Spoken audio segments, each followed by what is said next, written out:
అనకాపల్లి రాజకీయాల్లో ఆసక్తికర పరిణామం జరిగింది. చిరకాల ప్రత్యర్థులైన కొనతాల రామకృష్ణ, దాడి వీరభద్రరావు చేతులు కలిపారు. మాజీ మంత్రి దాడి వీరభద్రరావు ఇంటికి వెళ్లారు జనసేన అభ్యర్థి కొనతాల రామకృష్ణ. ఆయనతో సమావేశమయ్యారు. 40 ఏళ్లుగా అనకాపల్లి రాజకీయాల్లో వీరిద్దరి మధ్య వర్గపోరు నడిచింది. ఇటీవల జనసేనలో చేరిన కొనతాల అనకాపల్లి టికెట్ దక్కించుకున్నారు. దాడి వీరభద్రరావు టీడీపీలో చేరారు.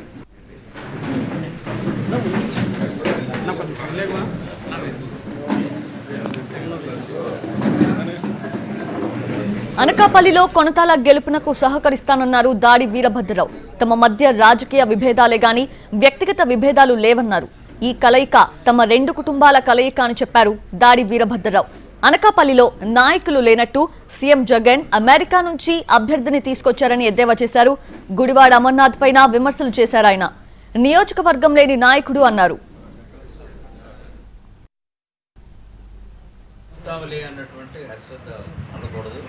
అది జాగ్రత్తగా చేయాలి.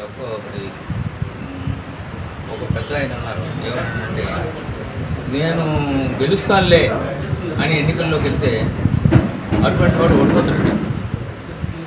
నేను ఓడిపోతానేమో అని ఎన్నికల్లోకి వెళ్తే వాడు గెలుస్తాడు. ఎందుకంటే జాగ్రత్త పడతాడు. సో ఆ విధంగా ఉండే పరిస్థితి ఉంటుంది. రామకృష్ణుని వేళ మనం గెలిపించేటువంటి ప్రణాళిక ఏదైతే ఉందో వాటన్నింటినీ కూడా నేను కూడా ముఖ్యంగా రావడానికి కారణం ఇప్పుడున్న రాష్ట్ర పరిస్థితుల్లో ప్రజాస్వామ్య విలువలు పూర్తిగా తిలోదకాలించి అంబేద్కర్ ఇచ్చినటువంటి రాజ్యాంగాన్ని తూట్లు పొడిచి చట్టం లేదు, ధర్మం లేదు, ఒక న్యాయం లేదు, అన్యాయంగా అధర్మంగా చట్టానికి అతీతంగా ఒక మాఫియా అధికారంలో కూర్చోబెడితే ఏ రకంగా ఉంటుందో ఈ రాష్ట్రం ఆ రకంగా ఉంటుంది. ఇసుక మొదలుకొని, గ్రావెల్ మొదలుకొని, మైన్స్ మొదలుకొని, ఆఖరికి సారా వ్యాపారం కూడా ముఖ్యమంత్రులు చేసే పరిస్థితి వచ్చిందంటే ఈ స్థాయికి దిగజారిపోయింది. ఈ పరిస్థితులు మార్చకపోతే రాష్ట్రం తీవ్రంగా అన్యాయం. మీద నైవేద్యంగా అయితే చంద్రబాబు నాయుడు గారు, పవన్ కళ్యాణ్ గారు కలిశారు. అదేవిధంగా ఈ స్థాయిలో కూడా అందరూ కూడా కలిసి పనిచేయాల్సినటువంటి అవసరం ఉందనే వారి సహకారం కోరి ప్రభుత్వాన్ని గద్దె దించాలంటే మనందరం కూడా కలవాలి.